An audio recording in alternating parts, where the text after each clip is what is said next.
ಸ್ವಾಮಿಯವರಿಗೆ ವಿಶೇಷವಾಗಿ ಪ್ರತಿ ಶನಿವಾರ 8 ವಾರಗಳ ಕಾಲ ಎಳ್ಳೆಣ್ಣೆ ಅಭಿಷೇಕವನ್ನು ಮಾಡಿಸಿ 9ನೇ ವಾರಕ್ಕೆ ಪಂಚಾಮೃತ ಅಭಿಷೇಕವನ್ನು ಮಾಡಿದ್ದೆ ಆದರೆ ಆ 8 ವಾರದಲ್ಲಿ ಅವರಿಗಿರ್ತಕ್ಕಂಥ ಎಂಥದ್ದೇ ಕಷ್ಟಗಳಾಗಿರ್ಬೋದು, ಕೋರ್ಟು ವಿಚಾರಗಳಾಗಿರ್ಬೋದು, ವೈವಾಹಿಕ ಜೀವನದ ಸಮಸ್ಯೆಗಳಾಗಿರ್ಬೋದು, ಗ್ರಹಚಾರ ದೋಷಗಳಾಗಿರ್ಬೋದು, ಇವೆಲ್ಲವೂ ಸಹ ಪರಿಹಾರವಾಗಿ ಭಗವಂತ ಶೀಘ್ರವಾಗಿ ಅವರಿಗೆ ಅನುಗ್ರಹವನ್ನು ಕೊಟ್ಟಿದ್ದಾನೆ.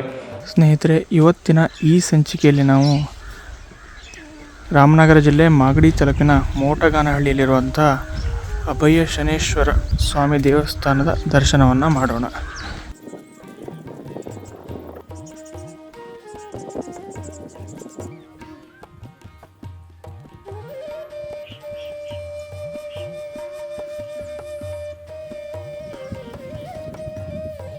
ಶ್ರೀ ಗುರುಭ್ಯೋ ನಮಃ.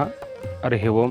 ಶ್ರೀ ಕ್ಷೇತ್ರ ಅಭಯ ಶನೇಶ್ವರ ಸ್ವಾಮಿ, ಮುನೇಶ್ವರ ಸ್ವಾಮಿ, ಮಹಾಲಕ್ಷ್ಮಿ ಅಮ್ಮನವರ ದೇವಸ್ಥಾನ, ಮೋಟಗಾನಹಳ್ಳಿ ಹಾಗೂ ಹೊಸಪಾಳ್ಯ ಗ್ರಾಮ, ಮಾಗಡಿ ತಾಲೂಕು, ರಾಮನಗರ ಜಿಲ್ಲೆ. ಶ್ರೀ ಕ್ಷೇತ್ರ ಅಭಯ ಶನೇಶ್ವರ ಸ್ವಾಮಿ ದೇವಸ್ಥಾನದಲ್ಲಿ ವಿಶೇಷ ಪೂಜೆಗಳು ಶನಿವಾರ, ಸೋಮವಾರ, ಅಮಾವಾಸ್ಯೆ, ಹುಣ್ಣಿಮೆಗಳಲ್ಲಿ ವಿಶೇಷ ಪೂಜೆಗಳು ನೆರವೇರುತ್ತದೆ. ಅದರಲ್ಲಿ ವಿಶೇಷವಾಗಿ ಶನಿವಾರ ಬೆಳಗ್ಗೆ 8 ಗಂಟೆಗೆ ಸ್ವಾಮಿಯವರಿಗೆ ಎಳ್ಳೆಣ್ಣೆ ಅಭಿಷೇಕ ಪ್ರಾರಂಭವಾಗ್ತದೆ. ಆ ಒಂದು ಎಳ್ಳೆಣ್ಣೆ ಅಭಿಷೇಕ 10 ಗಂಟೆಗೆ ಮುಕ್ತಾಯಗೊಂಡು 10 ಗಂಟೆಗೆ ಸ್ವಾಮಿಯವರಿಗೆ ಫಲಪಂಚಾಮೃತ ಅಭಿಷೇಕ ಪ್ರತಿ ಶನಿವಾರವೂ ಹಾಗೂ ಅಮಾವಾಸ್ಯೆ ಹುಣ್ಣಿಮೆಗಳಲ್ಲೂ ಇರುತ್ತದೆ. ಪ್ರತಿ ಶನಿವಾರ 1 ಗಂಟೆಗೆ ಸರಿಯಾಗಿ ಸ್ವಾಮಿಯವರಿಗೆ ಮಹಾಮಂಗಳಾರತಿ, ತೀರ್ಥ ಪ್ರಸಾದ ವಿನಿಯೋಗ ಇರುತ್ತದೆ. ಹಾಗೆ ಬೆಂಗಳೂರಿನಿಂದ 30 ಕಿಲೋಮೀಟರ್ ದೂರದಲ್ಲಿರ್ತಕ್ಕಂತಹ ಈ ಒಂದು ದೇವಸ್ಥಾನ ಬರುವ ರಸ್ತೆ ಅಂತಂದರೆ ಮಾರ್ಕೆಟ್ನಿಂದ ವರ್ಧೇನಹಳ್ಳಿ ಹ್ಯಾಂಡ್ ಪೋಸ್ಟ್ ಅಂತೇಳಿ ಮಾಗಡಿ ಬಸ್ಸನ್ನು ಹತ್ತಿ ಮಾಗಡಿಗಿಂತ ಇನ್ನೂ ಹಿಂದೆಯೇ ವರ್ಧೇನಹಳ್ಳಿ ಹ್ಯಾಂಡ್ ಪೋಸ್ಟ್ ಇಳ್ಕೊಂಡು ಅಲ್ಲಿಂದ 7 ಕಿಲೋಮೀಟರ್ ಬಸ್ ಮುಖೇನವಾಗಿ ಅಥವಾ ಆಟೋ ಮುಖೇನವಾಗಿ ದೇವಸ್ಥಾನಕ್ಕೆ ಬರಬಹುದು. ಈ ಒಂದು ದೇವಸ್ಥಾನ ಮೋಟಗಾನಹಳ್ಳಿಯ ಸ್ವಾಮಿ ವಿವೇಕಾನಂದ ಪ್ರೌಢಶಾಲೆ ಹಿಂಭಾಗದಲ್ಲಿ ನಿರ್ಜನವಾಗಿರ್ತಕ್ಕಂತಹ ಪ್ರಶಾಂತ ಕ್ಷೇತ್ರದಲ್ಲಿ ಭಗವಂತ ನೆಲೆಗೊಂಡಿದ್ದಾನೆ. ಹಾಗೆ ವಿಶೇಷವಾಗಿ ಭಗವಂತನಿಗೆ ಎಳ್ಳೆಣ್ಣೆ ಅಭಿಷೇಕ ವಿಶೇಷ. ಬರುವ ದಾರಿಯಲ್ಲಿ ನಮಗೆ ವಿಶೇಷವಾಗಿ ಒಂದು ನೆಲಮಂಗಲದಿಂದಲೂ ಸಹ ಬರ್ಬೋದು. ನೆಲಮಂಗಲದಿಂದ 15 ಕಿಲೋಮೀಟರ್ ಬಸ್ ಮುಖೇನವಾಗಿ ಬರ್ಬೋದು. ನೆಲಮಂಗಲದಿಂದ ಮಹದೇವಪುರದಿಂದ ಮೋಟಗಾನಹಳ್ಳಿ, ಇಲ್ಲಿಂದಲೂ ಸಹ ದೇವಸ್ಥಾನಕ್ಕೆ ಆಗಮಿಸಬಹುದು. ಈ ಒಂದು ದೇವಸ್ಥಾನದಲ್ಲಿ ಪ್ರಧಾನ ಅರ್ಚಕನಾಗಿ ನಾನು ಸೇವೆಯನ್ನು ಸಲ್ಲಿಸ್ತಾ ಇದ್ದೇನೆ. ನನ್ನ ಹೆಸರು ರಘು ಶರ್ಮಾ ಅಂತೇಳಿ. ಈ ಒಂದು ದೇವಸ್ಥಾನದ ಪ್ರಧಾನ ಅರ್ಚಕರು ಮುನಿಯಪ್ಪ ಸ್ವಾಮಿ, ಅವರ ಮಗನಾಗಿ ಈ ಒಂದು ದೇವಸ್ಥಾನದಲ್ಲಿ ಸೇವೆಯನ್ನು ಸಲ್ಲಿಸ್ತಾ ಇದ್ದೇನೆ. ಈ ಒಂದು ದೇವಸ್ಥಾನಕ್ಕೆ ಬರಬೇಕಾದ್ರೆ ಫೋನ್ ನಂಬರ್ 9741412748. ಇನ್ನೊಂದು ನಂಬರ್ ಇದೆ 9741406855. ಶ್ರೀ ಕ್ಷೇತ್ರದಲ್ಲಿ ವಿಶೇಷ ಏನಪ್ಪ ಅಂದರೆ ಸ್ವಾಮಿಯವರ ವಿಗ್ರಹ. ಸ್ವಾಮಿಯವರಿಗೆ ಅಭಯ ಶನೇಶ್ವರ ಸ್ವಾಮಿ ಅಂಥೇಳಿ ಹೆಸರನ್ನು ಇಡೋದಕ್ಕೆ ಕಾರಣ ಏನಪ್ಪ ಅಂದರೆ ಎಲ್ಲ ಕ್ಷೇತ್ರಗಳಲ್ಲೂ ಸ್ವಾಮಿಗೆ ಬಲಗೈಯಲ್ಲಿ ಬಾಣವನ್ನು, ಎಡಭಾಗದಲ್ಲಿ ಬಿಲ್ಲನ್ನು, ಹಾಗೆ ಇನ್ನೆರಡು ಕೈಯಲ್ಲಿ ವರದ ಮತ್ತು ಅಭಯ ಹಸ್ತವನ್ನು ಇಟ್ಕೊಂಡಿರ್ತದೆ. ಆದರೆ ನಮ್ಮ ದೇವಸ್ಥಾನದಲ್ಲಿ ವಿಶೇಷ ಏನಪ್ಪ ಅಂದರೆ ಭಗವಂತ ಕಾಲದಂಡವನ್ನು ಹಿಡ್ಕೊಂಡಿದ್ದಾನೆ. ಅಂತಂದರೆ ಶನೇಶ್ವರ ಸ್ವಾಮಿಗೆ ಒಂದು ಕೈಯಲ್ಲಿ ಬಿಲ್ಲು ಬಾಣ ಹಾಗೆ ಗದೆ ಸಹಿತವಾಗಿ ಅಭಯ ಹಸ್ತದಲ್ಲಿ ಬಂದಂಥ ಸದ್ಭಕ್ತರಿಗೆ ಸದಾಕಾಲ ಅಭಯವನ್ನು ನೀಡುವಂತಹ ಕ್ಷೇತ್ರ ಆಗಿದೆ. ಸ್ವಾಮಿಯವರಿಗೆ ಕಾಲದಂಡ ಪರಿವೀಕ್ಷಿತ ಜಾಲಂ ಕಾಮಿತಾರ್ಥ ಫಲದಂ ಕಾಮಧೇನುಂ ಅಂತ ಕರಿಬೋದು. ಅಂತಂದರೆ ಭಗವಂತನನ್ನು ಯಾರು ನಿಷ್ಠೆಯಿಂದ ಭಕ್ತಿಯಿಂದ ಆ ಭಗವಂತನನ್ನು ಪ್ರಾರ್ಥನೆಯನ್ನು ಮಾಡ್ತಾರೋ, ಯಾರು ಸ್ವಾಮಿಯ ಸೇವೆಯನ್ನು ಮಾಡ್ತಾರೋ ಅವರನ್ನು ಯಾವುದೇ ಕಾರಣಕ್ಕೂ ಕೈ ಬಿಡದೆ ಕಾಮಧೇನುವಿನ ಸ್ವರೂಪದಲ್ಲಿ ಭಗವಂತ ನಿಂತು ಕಾಪಾಡ್ತಾ ಇದ್ದಾನೆ. ಹಾಗಾಗಿ ಈ ಒಂದು ಕ್ಷೇತ್ರದಲ್ಲಿ ಅಭಯ ಶನೇಶ್ವರ ಸ್ವಾಮಿ ಬಂದಂಥ ಭಕ್ತರಿಗೆ ಅಭಯವನ್ನು ಇಟ್ಟು ಎಲ್ಲ ಕಷ್ಟವನ್ನು ಶೀಘ್ರವಾಗಿ ಪರಿಹಾರವನ್ನು ಮಾಡುವಂತಹ ಕ್ಷೇತ್ರ ಇದಾಗಿದೆ.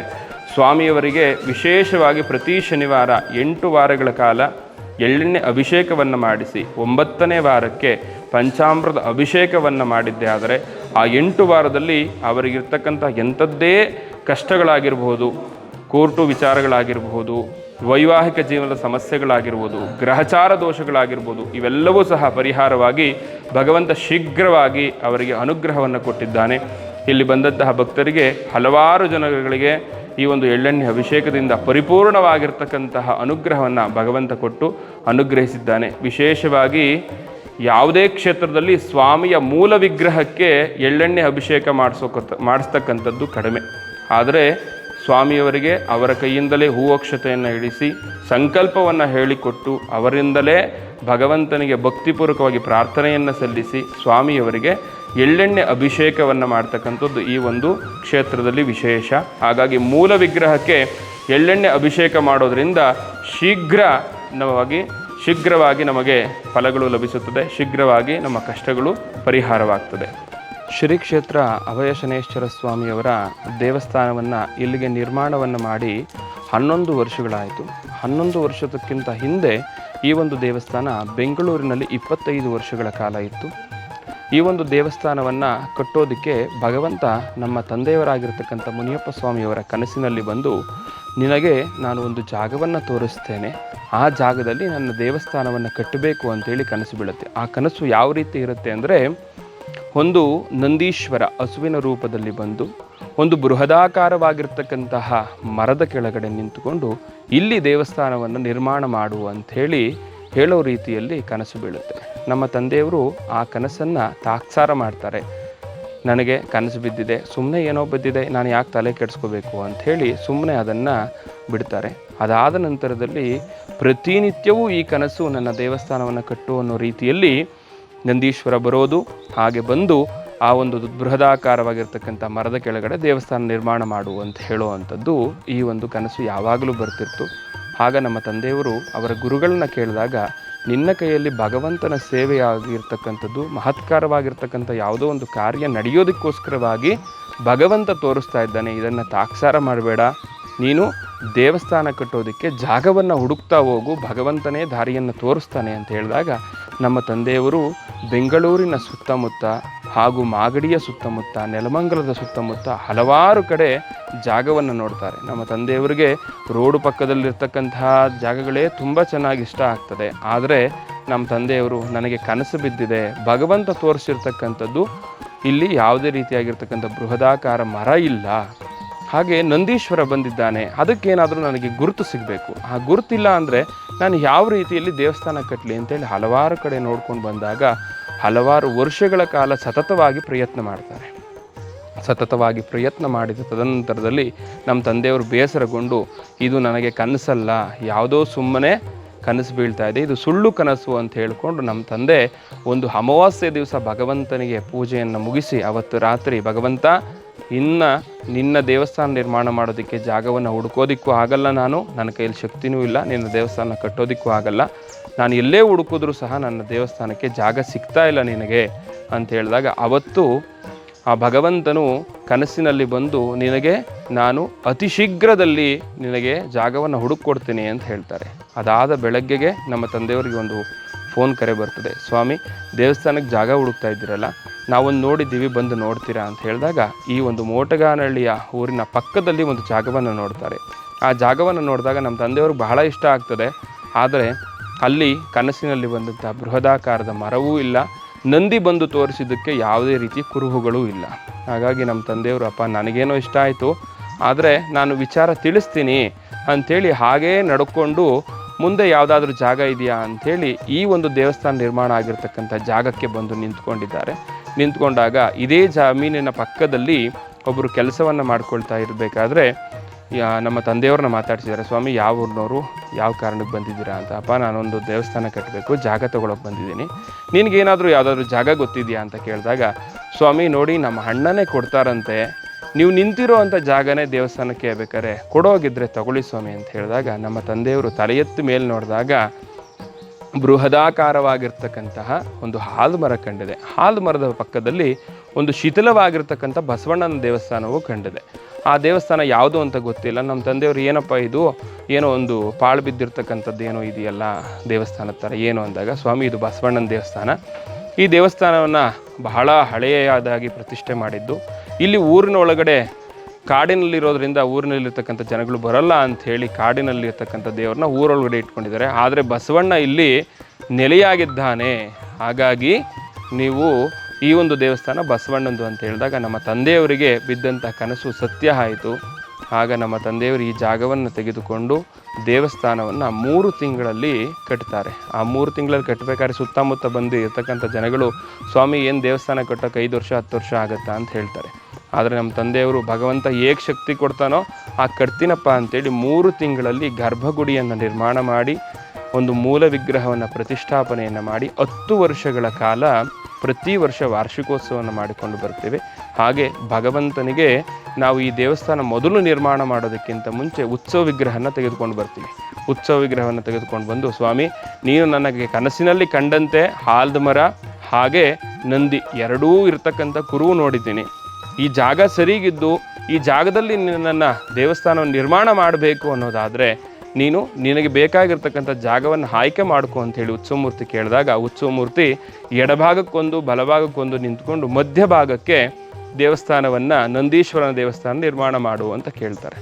ಆಗ ನಮ್ಮ ತಂದೆಯವರು, ಸ್ವಾಮಿ ಗ್ರಾಮದ ದೇವರನ್ನು ನಾನು ಪ್ರತಿಷ್ಠೆ ಮಾಡಿ ಪೂಜೆಯನ್ನು ಮಾಡೋದಕ್ಕೆ ಅರ್ಹನಲ್ಲ, ಮುಂದೆ ಏನಾದರೂ ತೊಂದರೆ ಬರ್ಬೋದು. ಭಗವಂತ ನನಗೆ ಅನುಕೂಲಕರವಾಗಿ ನಿನ್ನ ದೇವಸ್ಥಾನವೆಲ್ಲವನ್ನು ನಿರ್ಮಾಣ ಮಾಡಿ ನನಗೆ ಶಕ್ತಿಯನ್ನು ಕೊಟ್ಟು ದೊಡ್ಡದಾಗಿ ನಿರ್ಮಾಣವನ್ನು ಮಾಡಿದ್ದೆ ಆದರೆ ನಿನ್ನ ದೇವಸ್ಥಾನವನ್ನು ನಾನು ದೊಡ್ಡದಾಗಿ ನಿರ್ಮಾಣ ಮಾಡಿದ ಮೇಲೆ ನಿನ್ನ ಮುಂದೆ ಒಂದು ನಂದೀಶ್ವರನ ಪ್ರತಿಷ್ಠಾಪನೆಯನ್ನು ಮಾಡಿ ನಿತ್ಯವೂ ಸಹ ನಿನ್ನ ಆರಾಧನೆಯನ್ನು ಮಾಡ್ಕೊಳ್ತೀನಿ, ಹಾಗಿದ್ದರೆ ಮಾತ್ರ ನನಗೆ ಅನುಗ್ರಹ ಕೊಡು ಅಂತ ಹೇಳಿದಾಗ, ಅದೇ ರೀತಿಯಲ್ಲಿ ದೇವರನ್ನು ಪ್ರಥಮದಾಗಿ ಮಧ್ಯದಲ್ಲಿ ಶನೇಶ್ವರ ಸ್ವಾಮಿ, ಎಡಭಾಗದಲ್ಲಿ ಮುನೇಶ್ವರ, ಮಹಾಲಕ್ಷ್ಮಿನ ಬಲಭಾಗದಲ್ಲಿ ಪ್ರತಿಷ್ಠಾಪನೆಯನ್ನು ಮಾಡಿ 10 ವರ್ಷಗಳ ಕಾಲ ಆರಾಧನೆ ಆಗುತ್ತೆ. ಆರಾಧನೆ ಆದ ನಂತರದಲ್ಲಿ ನಮ್ಮ ತಂದೆಯವರಿಗೆ ಮತ್ತೆ ದೇವಸ್ಥಾನ ಅಭಿವೃದ್ಧಿ ಮಾಡಬೇಕು ಅಂಥೇಳಿ ಈ ಒಂದು ದೇವಸ್ಥಾನ 1 ಕೋಟಿ ವೆಚ್ಚದಲ್ಲಿ 21 ಅಡಿ ಗೋಪುರ ಸಹಿತವಾಗಿ ದೇವಸ್ಥಾನವನ್ನು ನಿರ್ಮಾಣ ಮಾಡಿ, ಇದೇ 2023 ಫೆಬ್ರವರಿ 23, 24, 25ಕ್ಕೆ ಈ ಒಂದು ದೇವಸ್ಥಾನವನ್ನು ಉದ್ಘಾಟನೆಯನ್ನು ಮಾಡ್ತೀವಿ. ಬರೀ 2 ವರ್ಷದಲ್ಲಿ ಈ ದೇವಸ್ಥಾನ ನಿರ್ಮಾಣ ಆಗಿರ್ತಕ್ಕಂಥದ್ದು. 2020 ಫೆಬ್ರವರಿ 19ನೇ ತಾರೀಕು ರಥಸಪ್ತಮಿಯ ದಿವಸ ಈ ಒಂದು ದೇವಸ್ಥಾನವನ್ನು ನಾವು ನಿರ್ಮಾಣವನ್ನು ಮಾಡೋದಕ್ಕೆ ಶಂಕುಸ್ಥಾಪನೆ ಪಾಯಪೂಜೆಯನ್ನು ಮಾಡ್ತೇವೆ. ಯಾವುದೇ ರೀತಿ ರಾಜಕೀಯದವರ ಮನೆಗೆ ಹೋಗದೆ, ಯಾರ ಮನೆ ಬಾಗಿಲಿಗೂ ಭಗವಂತ ನಮ್ಮನ್ನು ಕಳಿಸದೆ ಈ ಒಂದು ವಿಜೃಂಭಣೆಯಾಗಿರ್ತಕ್ಕಂಥ ದೇವಸ್ಥಾನವನ್ನು ಕಟ್ಟಿಸ್ಕೊಂಡಿದ್ದಾನೆ. ಇಲ್ಲಿ ಬಂದಂತಹ ಭಕ್ತರಿಗೆ ಒಳ್ಳೆಯದಾಗಿ, ಸ್ವಾಮಿ ನಾನು ನಿಮಗೆ ಸೇವೆ ಮಾಡ್ತೀನಿ, ದೇವಸ್ಥಾನ ಕಟ್ಟೋದಕ್ಕೆ ಅನುಕೂಲ ಮಾಡಿಕೊಡ್ತೀನಿ ಅಂತೇಳಿ ಈ ಒಂದು ದೇವಸ್ಥಾನ ಆಗಿದೆ. ಈ ಒಂದು ದೇವಸ್ಥಾನದಲ್ಲಿ ಯಾವುದೇ ರೀತಿಯಲ್ಲಿರ್ತಕ್ಕಂತಹ ಕಷ್ಟಗಳಾಗಿರ್ಬೋದು, ಜನಗಳಿಗೆ ಬರ್ತಕ್ಕಂತಹ ದೃಷ್ಟಿದೋಷಗಳಾಗಿರ್ಬೋದು, ಗ್ರಹಚಾರ ಬಾಧೆಗಳಾಗಿರ್ಬೋದು, ಮಾಟಾಮಂತ್ರ ಕಾಟಗಳಾಗಿರ್ಬೋದು, ಸರ್ಪದೋಷಗಳಾಗಿರ್ಬೋದು, ಯಾವುದೇ ದೋಷಗಳಿದ್ದರೂ ಸಹ ಭಗವಂತ ಕಾಮಧೇನುವಿನ ಸ್ವರೂಪದಲ್ಲಿ ನಿಂತುಕೊಂಡು ಭಗವಂತ ಎಲ್ಲರಿಗೂ ಸಹ ಅನುಗ್ರಹವನ್ನು ಕೊಡ್ತಾ ಇದ್ದಾನೆ. ಹಾಗಾಗಿ ಈ ಒಂದು ಕ್ಷೇತ್ರದಲ್ಲಿ ವಿಶೇಷ ಎಂದರೆ ಪ್ರತಿ ಶನಿವಾರ ಸ್ವಾಮಿಯವರಿಗೆ ಎಳ್ಳೆಣ್ಣೆ ಅಭಿಷೇಕ. ಹಾಗೆ ಈ ಒಂದು ಕ್ಷೇತ್ರದಲ್ಲಿರ್ತಕ್ಕಂತಹ ಬೃಹದಾಕಾರವಾಗಿರ್ತಕ್ಕಂತಹ ಆಲದ ಮರ, ಈ ಆಲದ ಮರದಲ್ಲಿ ವಿಶೇಷ ಏನಪ್ಪ ಅಂದರೆ ಮರದ ಬುಡ ಮಾತ್ರ ಆಲದ ಮರವಾಗಿ ಕಾಣುತ್ತೆ. ಸುಳಿಯಲ್ಲಿ ಆಲದ ಮರಕ್ಕಿಂತ ಬೃಹದಾಕಾರವಾಗಿ ಹರಳಿ ಮರ ಬೆಳೆದಿದೆ. ಆ ಹರಳಿ ಮರದ ಜೊತೆಯಲ್ಲಿ ಸರ್ಪವು ವಾಸವಿದೆ ಅಂತ ಹೇಳ್ತಕ್ಕಂತಹ ಪ್ರತೀತಿಯೂ ಇದೆ. ಈ ಒಂದು ಆಲದ ಮರವನ್ನು ಯಾವುದೇ ರೀತಿಯಲ್ಲಿ ನಾವಾಗಿರಬಹುದು, ಬೇರೆಯವರಾಗಿರಬಹುದು, ಯಾವುದೇ ಕಾರಣಕ್ಕೂ ಕಡಿಯೋ ಹಾಗಿಲ್ಲ. ಹಿಂದೆ ಯಾರೋ ಕಡಿಯೋದಕ್ಕೆ ಹೋಗಿ ಬಹಳಷ್ಟು ತೊಂದರೆ ತಾಪತ್ರೆ ಆಗಿರೋದ್ರಿಂದ ಈ ಒಂದು ದೇವಸ್ಥಾನದ ಹಿಂಭಾಗದಲ್ಲಿರ್ತಕ್ಕಂತಹ ಆಲದ ಮರವನ್ನು ಯಾರೂ ಸಹ ಕಡಿಯೋ ಹಾಗಿಲ್ಲ. ಒಂದು ರೀತಿಯಲ್ಲಿ ಬೆಂಗಳೂರಿನಿಂದ 30 ಕಿಲೋಮೀಟ್ರಲ್ಲಿರ್ತಕ್ಕಂಥ ದೇವಸ್ಥಾನ, ಪ್ರಶಾಂತವಾಗಿರ್ತಕ್ಕಂಥ ದೇವಸ್ಥಾನ. ನೀವು ಈ ದೇವಸ್ಥಾನಕ್ಕೆ ಬಂದರೆ ಒಂದು ವಿಶೇಷವಾಗಿರ್ತಕ್ಕಂಥ ಶಕ್ತಿ, ಒಂದು ನೆಮ್ಮದಿ, ಮನಸ್ಸಿಗೆ ಆನಂದವನ್ನು ಕೊಡ್ತಕ್ಕಂತಹ ಕ್ಷೇತ್ರವಾಗಿದೆ. ಹಾಗಾಗಿ ಎಲ್ಲ ಸದ್ಭಕ್ತರು ಸಹ ಯಥೇಚ್ಛಿನ ಸಂಖ್ಯೆಯಲ್ಲಿ ಬಂದು ಭಗವಂತನ ಅನುಗ್ರಹಕ್ಕೆ ನೀವೆಲ್ಲರೂ ಸಹ ಪಾತ್ರರಾಗಬೇಕಾಗಿ ವಿನಂತಿ. ಇದೆ ಮರಕ್ಕೆ ವಿಶೇಷವಾಗಿ ನೋಡಿ, ಸಂಪೂರ್ಣವಾಗಿ ಮರ ಎಲ್ಲವೂ ಸಹ ಒಂದು ಏನು ಪೊಟ್ರೆಗಳು ಅಂತ ಹೇಳ್ತೀವಿ, ಆ ಪೊಟ್ರೆಗಳಾಗಿದೆ. ಹಲವಾರು ಹಾವುಗಳೆಲ್ಲ ಇದ್ದಾವೆ. ನಮ್ಮ ದೇವಸ್ಥಾನ ನಿರ್ಮಾಣ ಮಾಡಬೇಕಾದ್ರೆ ಯಾರೊಬ್ಬರೂ ಸಹ ಚಪ್ಪಲಿ ಹಾಕ್ಕೊಂಡು ಕೆಲಸ ಮಾಡಿಲ್ಲ. ಮತ್ತು ಒಂದು ದಿವಸಕ್ಕೂ ದೇವಸ್ಥಾನದ ಕೆಲಸವನ್ನು ನಿಲ್ಲಿಸೇ ಇಲ್ಲ. ನಾವು ಮೋಲ್ಡ್ ಹಾಕಿದಾಗ ಮಾತ್ರ ಆ 1 ತಿಂಗಳ ಕಾಲ ಕ್ಯೂರಿಂಗ್ಗೆ ಅಂತ ಬಿಟ್ಟಿದ್ದು. ಮೋಲ್ಡ್ ಹಾಕೋ ದಿವಸನೂ ಅಷ್ಟೇ ಪ್ರತಿಯೊಬ್ಬರೂ ಸಹ ಶೂಸ್ ಆಗಲಿ ಅಥವಾ ಚಪ್ಪಲಿ ಆಗಲಿ ಹಾಕಿ ದೇವಸ್ಥಾನಕ್ಕೆ ಹತ್ತೇ ಇಲ್ಲ. ಹಾಗೆ ವಿಶೇಷ ಏನಪ್ಪ ಅಂದರೆ ಒಂದು ದಿವಸವೂ ಪೂಜೆಯನ್ನು ನಿಲ್ಲಿಸೇ ಇಲ್ಲ ಸ್ವಾಮಿಗೆ. ನಾವು ದೇವಸ್ಥಾನದ ಕೆಲಸ ನಡೀತಿದ್ರು ಅಷ್ಟೇ, ಏನೇ ನಡೀತಿದ್ರು ಬೆಳಗ್ಗೆ ಸಂಜೆ ಭಗವಂತನಿಗೆ ಆರಾಧನೆ ಏನು ನಡೀತಿತ್ತೋ ಅದೆಲ್ಲವೂ ಸಹ ನಡ್ಕೊಂಡು ಬಂದಿದೆ. ಆಲದ ಮರದ ಮೇಲೆ ಅರಳಿ ಮರ ಐತೆ. ಹಾಂ ಸರ್, ಆ ಕಡೆ ದೂರ ಹೋದರೆ ಕಾಣುತ್ತೆ ನಿಮಗೆ ಎಲೆಗಳು ಬಿದ್ದಿದೆ. ಇಲ್ಲಿ ನೋಡಿ, ಎಲೆನೇ ಬಿದ್ದಿದೆ ಅರಳಿ ಮರದ್ದು.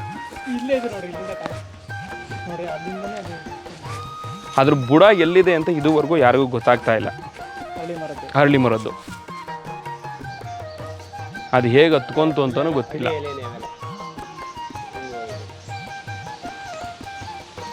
ಇದು ಸುಮಾರು ಎಷ್ಟು ವರ್ಷದಿಂದ ಅಂತಲೂ ಗೊತ್ತಿಲ್ಲ. ಈಗ ಗೊತ್ತಿಲ್ಲ ಸರ್ ಯಾರಿಗೂ. ಯಾರನ್ನ ಕೇಳಿದ್ರು ಬಸವಣ್ಣನ ದೇವಸ್ಥಾನ ಯಾವಾಗ ಆಗಿದ್ದು ಅಂತಂದರೆ ಅದು ಗೊತ್ತಿಲ್ಲ ಸ್ವಾಮಿ, ಯಾರು ಮಾಡಿದ್ರೂ ಗೊತ್ತಿಲ್ಲ ಅಂತಾರೆ. ಈ ಮರ ಯಾರು ಹಾಕಿದ್ರು ಅಂದರೆ ಅದು ಗೊತ್ತಿಲ್ಲ ಸ್ವಾಮಿ ಅಂತಾರೆ. ಹಾಗಾಗಿ ಇದನ್ನು ನಾವು ಒಂದು ಸಲ ಚೆಕ್ ಮಾಡಿಸ್ಬೇಕು ಅಂತಿದ್ದೀವಿ. ನೋಡ್ಬೇಕು ಅದನ್ನು, ಆ ಒಂದು ಬೇರೋ ಅಥವಾ ತೊಗಟೆನೋ ತೊಗೊಂಡೋಗಿ ಕೊಟ್ಟರೆ ಎಷ್ಟು ವರ್ಷದ ಹಿಂದಿಂದು ಮರ ಅಂತ ಗೊತ್ತಾಗುತ್ತಲ್ಲ, ಅದೊಂದು ಸಲ ಚೆಕ್ ಮಾಡಿಸ್ಬೇಕು ಅಂತಿದ್ದೀವಿ. ಈ ಒಂದು ಕ್ಷೇತ್ರದಲ್ಲಿ ಸ್ವಾಮಿಯವರ ಎಡಭಾಗದಲ್ಲಿ ಮುನೇಶ್ವರ ಸ್ವಾಮಿ ಇದ್ದಾರೆ. ಅಂದರೆ ಶಿವರೂಪನಾಗಿರ್ತಕ್ಕಂತಹ ಸಿಹಿ ಮುನೇಶ್ವರ ಸ್ವಾಮಿ ಅಂತ ಹೇಳ್ತೇವೆ. ಈ ಒಂದು ಮುನೇಶ್ವರ ಸ್ವಾಮಿಯವರು ಬೆಂಗಳೂರಿನಲ್ಲೇ ಇದ್ದಂತಹ ದೇವಸ್ಥಾನವೇ. ನಮ್ಮ ತಂದೆಯವರಿಗೆ ಭಗವಂತನಾಗಿರ್ತಕ್ಕಂಥವನು ಮೊದಲನೇದಾಗಿ ಶನೇಶ್ವರ ಸ್ವಾಮಿಗಿಂತ ಮುಂಚಿತವಾಗಿ ಮುನೇಶ್ವರ ಸ್ವಾಮಿಯ ಅನುಗ್ರಹವಾಗಿದ್ದು, ಹಾಗಾಗಿ ಈ ಒಂದು ಕ್ಷೇತ್ರದಲ್ಲಿ ಮುನೇಶ್ವರ ಸ್ವಾಮಿಯನ್ನು ಆರಾಧನೆಯೂ ಸಹ ಮಾಡ್ತಾ ಇದ್ದೇವೆ. ಮುನೇಶ್ವರ ಸ್ವಾಮಿಯನ್ನು ಯಾವುದೇ ರೀತಿಯಲ್ಲಿರ್ತಕ್ಕಂಥ ಭೂತ ಪ್ರೇತಗಳ ಸಮಸ್ಯೆಗಳಾಗಿರಬಹುದು, ಹಾಗೆ ಶತ್ರುಗಳ ಬಾಧೆಗಳಾಗಿರ್ಬೋದು, ಇವುಗಳನ್ನು ಶೀಘ್ರವಾಗಿ ಪರಿಹಾರವನ್ನು ಮಾಡ್ತಕ್ಕಂತಹ ಮುನೇಶ್ವರ ಸ್ವಾಮಿ ಈ ಕ್ಷೇತ್ರದಲ್ಲಿದ್ದು ಭಕ್ತರನ್ನು ಸದಾಕಾಲ ರಕ್ಷಣೆಯನ್ನು ಮಾಡ್ತಾ ಇದ್ದಾರೆ. ಶ್ರೀ ಕ್ಷೇತ್ರದಲ್ಲಿ ಸ್ವಾಮಿಯವರ ಬಲಭಾಗದಲ್ಲಿ ಮಹಾಲಕ್ಷ್ಮಿ ನೆಲೆಯಾಗಿದ್ದಾರೆ. ಅಂದರೆ ವಿಶೇಷವಾಗಿ ಬಹಳಷ್ಟು ಅಪರೂಪ ಕ್ಷೇತ್ರದಲ್ಲಿ ಶನೇಶ್ವರ ಸ್ವಾಮಿಯವರ ಪಕ್ಕದಲ್ಲಿ ಮಹಾಲಕ್ಷ್ಮಿ ಇರ್ತಕ್ಕಂಥದ್ದು. ಈ ಒಂದು ಕ್ಷೇತ್ರದಲ್ಲಿ ಮಹಾಲಕ್ಷ್ಮಿ ವಿಶೇಷವಾಗಿರ್ತಕ್ಕಂಥ ಫಲಗಳು, ನಮಗೆ ಹಣಕಾಸಿನ ತೊಂದರೆಗಳ ತಾಪತ್ರೆಗಳಿದ್ದರೂ ಸಹ ಅವುಗಳನ್ನು ಪರಿಹಾರವನ್ನು ಮಾಡ್ತಕ್ಕಂಥ ಮಹಾಲಕ್ಷ್ಮಿಯು ಅಮ್ಮನವರಲ್ಲಿ ನೆಲೆಸಿದ್ದಾರೆ. ಹಾಗೆ ಎಲ್ಲ ಕ್ಷೇತ್ರಗಳಲ್ಲೂ ಸಹ ಮಹಾಲಕ್ಷ್ಮಿ ಅಮ್ಮನವರು ತಮ್ಮ ಕೈಗಳಲ್ಲಿ 2 ಹರಳಿರ್ತಕ್ಕಂಥ ಕಮಲಗಳನ್ನು ಹಿಡ್ಕೊಂಡಿದ್ದಾರೆ. ಆದರೆ ಮೂಲತಃ ಶಾಸ್ತ್ರೋಕ್ತವಾಗಿ ಇರ್ತಕ್ಕಂಥ ಪದ್ಧತಿ ಏನಪ್ಪ ಅಂದರೆ, ಬಲಗೈಯಲ್ಲಿ ಹರಳಿರ್ತಕ್ಕಂಥ ಕಮಲ, ಎಡಗೈನಲ್ಲಿ ಮೊಗ್ಗಿರ್ತಕ್ಕಂತಹ ಕಮಲವನ್ನು ಹಿಡಿದು ನಿಂತಿರ್ತಕ್ಕಂತಹ ಮಹಾಲಕ್ಷ್ಮಿ. ಈ ಒಂದು ದೇವಸ್ಥಾನದಲ್ಲಿ ವಿಗ್ರಹವನ್ನು ಸಹ ಆಗಮಶಾಸ್ತ್ರೋಕ್ತವಾಗೇ ಯಾವ ದೇವರು ಹೇಗಿರಬೇಕು, ಎಷ್ಟು ಅಡಿಗಳಲ್ಲಿರಬೇಕು, ಎಷ್ಟು ಇಂಚುಗಳಲ್ಲಿರಬೇಕು ಅನ್ನೋ ರೀತಿಯಲ್ಲೇ ಈ ಒಂದು ದೇವಸ್ಥಾನವನ್ನು ಶಾಸ್ತ್ರೋಕ್ತವಾಗಿ ಆಗಮೋಕ್ತವಾಗಿ ದೇವಸ್ಥಾನವನ್ನು ನಿರ್ಮಾಣವನ್ನು ಮಾಡಿದ್ದೇವೆ. ಹಾಗಾಗಿ ಒಂದು ದೈವಶಕ್ತಿಯೂ ಇದೆ, ಹಾಗೆ ಇಲ್ಲೊಂದು ಸ್ಥಳ ಮಹಿಮೆ, ಹಾಗೆ ದೇವಸ್ಥಾನ ಸಂಪೂರ್ಣವಾಗಿರ್ತಕ್ಕಂಥ ವಾಸ್ತುಶಾಸ್ತ್ರದೊಂದಿಗೆ ಇಲ್ಲಿ ಬಂದಿರತಕ್ಕಂಥ ಭಕ್ತರಿಗೆ ಶೀಘ್ರವಾಗಿ 3 ದೇವತೆಗಳ ಅನುಗ್ರಹ ಪ್ರಾಪ್ತವಾಗ್ತಾ ಇದೆ. ಶ್ರೀ ಕ್ಷೇತ್ರದಲ್ಲಿ ಈಶಾನ್ಯ ಭಾಗದಲ್ಲಿ ನಾಗರಕಲ್ಲನ್ನು ಪ್ರತಿಷ್ಠಾಪನೆಯನ್ನು ಮಾಡಿದ್ದೇವೆ. ಪ್ರತಿ ಷಷ್ಠಿಯಲ್ಲಿ ಈ ಒಂದು ನಾಗರಕಲ್ಲಿಗೆ ವಿಶೇಷವಾಗಿ ಅಭಿಷೇಕ ಪೂಜೆಗಳಿರ್ತದೆ. ಹಾಗೆ ಹಲವಾರು ಜನಗಳಿಗೆ ಸರ್ಪದೋಷ ಇರತಕ್ಕಂತಹ ಶಾಂತಿ ಪೂಜೆಯನ್ನು ವಿಧಿವತ್ತಾಗಿ ಮಾಡಿಕೊಂಡು ಬಂದಿದ್ದೇವೆ. ಹಲವಾರು ಕ್ಷೇತ್ರಗಳಲ್ಲಿ ಸರ್ಪದೋಷವನ್ನು ನಿವಾರಣೆ ಮಾಡಿಸಿ, ನಿವಾರಣೆ ಆಗದೇ ಇರತಕ್ಕಂಥವ್ರು ಈ ಕ್ಷೇತ್ರದಲ್ಲಿ ಬಂದು ನಿವಾರಣೆಯನ್ನು ಮಾಡಿಕೊಂಡು ಫಲವನ್ನು ಅನುಭವಿಸಿರ್ತಕ್ಕಂಥವ್ರು ಇದ್ದಾರೆ. ಹಾಗೆ ಈ ಒಂದು ಕ್ಷೇತ್ರದಲ್ಲಿ ಪ್ರತಿ ವರ್ಷ ಶಿವರಾತ್ರಿ ಕಳೆದು 7 ದಿವಸ ಅಥವಾ 9 ದಿವಸಕ್ಕೆ ಶುಕ್ರವಾರ ಶನಿವಾರ 2 ದಿವಸಗಳ ಕಾಲ ವಿಜೃಂಭಣೆಯಿಂದ ಸ್ವಾಮಿಯವರಿಗೆ ವಾರ್ಷಿಕೋತ್ಸವ ಕಾರ್ಯಕ್ರಮವು ನಡೀತದೆ. ಈ ವಾರ್ಷಿಕೋತ್ಸವ ಕಾರ್ಯಕ್ರಮದಲ್ಲಿ ಸ್ವಾಮಿಯವರಿಗೆ ವಿಶೇಷವಾಗಿ ಶನಿವಾರ ಸಂಜೆ 4 ಗಂಟೆಗೆ ಉಯ್ಯಾಲೋತ್ಸವವನ್ನು ಮಾಡ್ತಾ ಇದ್ದೇವೆ. ಈ ಉಯ್ಯಾಲೋತ್ಸವದ ವಿಶೇಷ ಏನಪ್ಪ ಅಂದರೆ, ಹಲವಾರು ವರ್ಷಗಳ ಕಾಲ ಮಕ್ಕಳಿಲ್ಲದೆ ಇರತಕ್ಕಂಥವರು ಆ ಸ್ವಾಮಿಗೆ ಬಂದು ಪೂಜೆಯನ್ನು ಸಲ್ಲಿಸಿ ಉಯ್ಯಾಲೆ ಮಂಟಪದಲ್ಲಿ ಉಯ್ಯಾಲೆಯನ್ನು ತೂಗಿ ಭಗವಂತನಿಗೆ ಭಕ್ತಿಯಿಂದ ಪ್ರಾರ್ಥನೆಯನ್ನು ಮಾಡಿಕೊಂಡ್ರೆ, ಮುಂದೆ ಬರುವ 1ನೇ ವರ್ಷದ ಅವರು ಬಂದು ಮೊಟ್ಟಮೊದಲ ವರ್ಷದ ವಾರ್ಷಿಕೋತ್ಸವ ಉಯ್ಯಾಲೆ ಸೇವೆಯಲ್ಲಿ ಅವರ ಮಗುವನ್ನು ಎತ್ಕೊಂಡು ಬಂದು ಆ ಒಂದು ಉಯ್ಯಾಲೆ ಸೇವೆಯನ್ನು ಮಾಡಿಸಿರ್ತಕ್ಕಂಥದ್ದು ಪ್ರತ್ಯಕ್ಷ ಸಾಕ್ಷಿಗಳು ಇಲ್ಲಿ ಭಗವಂತನಿಗೆ ನಮಗೆ ಸಿಗ್ತವೆ. ಹಾಗಾಗಿ ಈ ಒಂದು ಕ್ಷೇತ್ರದಲ್ಲಿ ವಿಶೇಷ ಅಂದರೆ, ನಾನು ಮೊದಲೇ ಹೇಳಿದ ಹಾಗೆ ಭಗವಂತ ಕಾಮಧೇನು ಸ್ವರೂಪದಲ್ಲಿದ್ದಾನೆ. ಎಲ್ಲವನ್ನು ಕೇಳಿದ ಭಕ್ತರು ಕೇಳಿದಂತೆ ಎಲ್ಲ ವರಗಳನ್ನು ಶೀಘ್ರವಾಗಿ ದಯಪಾಲಿಸ್ತಾ ಇದ್ದಾನೆ. ಈ ಒಂದು ದೇವಸ್ಥಾನದಲ್ಲಿ ವಿಶೇಷವಾಗಿ ಶಿವರಾತ್ರಿ ಕಳೆದು 7 ದಿವಸ ಅಥವಾ 9 ದಿವಸ ಮೊದಲನೇ ಶುಕ್ರವಾರ ಶನಿವಾರ ಯಾವತ್ತು ಬರುತ್ತೋ ಆವತ್ತು ವಿಜೃಂಭಣೆಯಿಂದ ಅನ್ನದಾನ, ಹೋಮ ಹವನಗಳು, ಹಾಗೆ ಒಂದು ಭಗವಂತನಿಗೆ ಉಯ್ಯಾಲೋತ್ಸವ, ಅನ್ನದಾನೋತ್ಸವದ ಜೊತೆಗೆ ಭಗವಂತನಿಗೆ ವಾರ್ಷಿಕೋತ್ಸವವನ್ನು ವಿಜೃಂಭಣೆಯಿಂದ ನಡೆಸ್ತಾ ಇದ್ದೇವೆ. ಈ ಒಂದು ದೇವಸ್ಥಾನದಲ್ಲಿ ಪ್ರತಿ ಬಾದಾಮಿ ಅಮಾವಾಸ್ಯೆ ಶನೇಶ್ವರ ಜಯಂತಿಯಲ್ಲಿ ಸಾಮೂಹಿಕ ಶನಿಶಾಂತಿ ಹೋಮಗಳನ್ನು ಮಾಡ್ತಾ ಇದ್ದೇವೆ. ಹಾಗೆ ಈ ಒಂದು ದೇವಸ್ಥಾನದಲ್ಲಿ ಭಕ್ತರು ಕಷ್ಟಗಳಿಗೆ ಪರಿಹಾರವಾಗಿ ಜ್ಯೋತಿಷ್ಯ ಶಾಸ್ತ್ರದ ಪ್ರಕಾರವಾಗಿ, ಹಾಗೆ ಕವಡೆ ಶಾಸ್ತ್ರದ ಪ್ರಕಾರವಾಗಿ, ಹಾಗೆ ಜಾತಕ ವಿಮರ್ಶೆಯೊಂದಿಗೆ ಈ ಭಗವಂತನ ಸಾನ್ನಿಧ್ಯದಲ್ಲಿ ಒಂದು ಭಗವಂತನ ಅನುಗ್ರಹದಿಂದ ಇರ್ತಕ್ಕಂಥ ಕಷ್ಟಗಳಿಗೆ ಪರಿಹಾರವನ್ನು ಸೂಚಿಸ್ತಾ ಇದ್ದೇವೆ.